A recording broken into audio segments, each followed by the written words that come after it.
नमस्कार, हिंदी साधन चैनल में आप सभी का एक बार फिर से हार्दिक स्वागत है।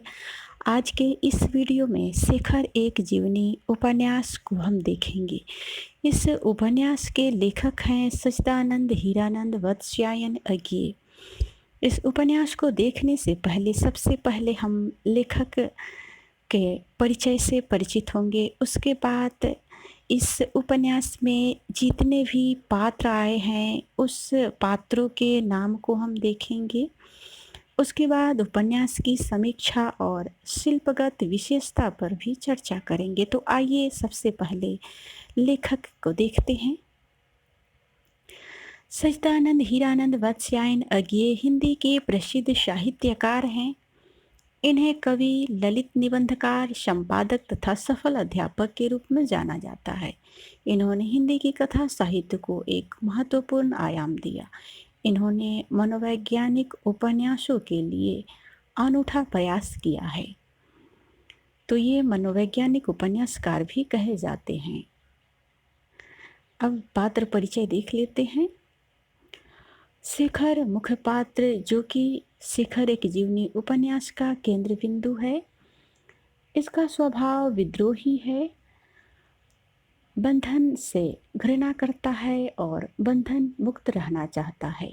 सरस्वती शेखर की बहन, जो कि शेखर की प्रेरक एवं गुरु भी है।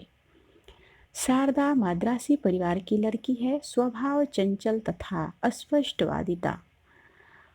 शेखर इसकी ओर आकर्षित होता है। शशि शेखर की मौसेरी बहन है, उसके प्रति भी शेखर आकर्षित होता है। संघर्ष का सामना करने वाली नारी शशि है। अतिरिक्त पात्र में शेखर की मां मणिका तथा शांति है।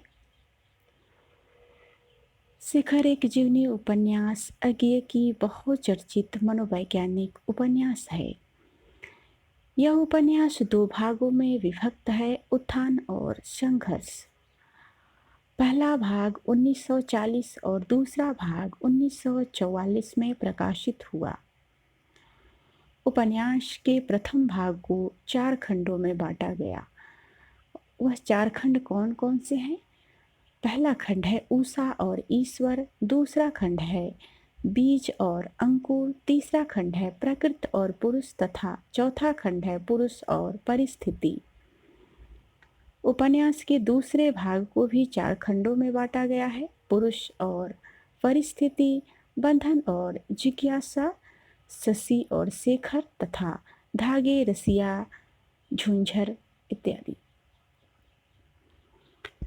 उपन्यास का आरंभ ईश्वर को लेकर प्रश्नाकुलता तथा समापन उलझन और द्वंद्व में हुआ है। इसे जीवन प्रधान मनोवैज्ञानिक उपन्यास कहना अधिक उचित होगा। ईश्वर के प्रति अनास्था, भयभीत करने वाली वस्तुओं को देखकर घबराना, ईश्वर के अस्तित्व पर घर वालों से सवाल करना, माँ के प्रति घृणा तथा घटनाओं का वर्णन किया गया है। शेखर एक जीवनी उपन्यास की समीक्षा। शेखर एक जीवनी उपन्यास में पूर्वदीप्ति फ्लैशबैक पद्धति को अपनाया गया है। यह उपन्यास की कथा शेखर की मनः स्थिति के अनुसार चलती है। शेखर जन्मजात विद्रोही स्वभाव का था। समाज में व्याप्त रूढ़िगत मान्यताओं और परंपराओं के प्रति है। समाज के नियमों के कारण अपने आप को बंधन में नहीं रखना चाहता। शेखर को ईमानदार एवं जिज्ञासु व्यक्ति के रूप में प्रस्तुत किया गया है। उसमें अहम भाव की प्रबलता है तथा उसका व्यक्तित्व काम भावना से परिचालित है। एक स्वतंत्र व्यक्ति के रूप में रहना चाहता है, अपने मन में उठे सवालों के जवाब चाहता है तथा प्रेम चाहता है।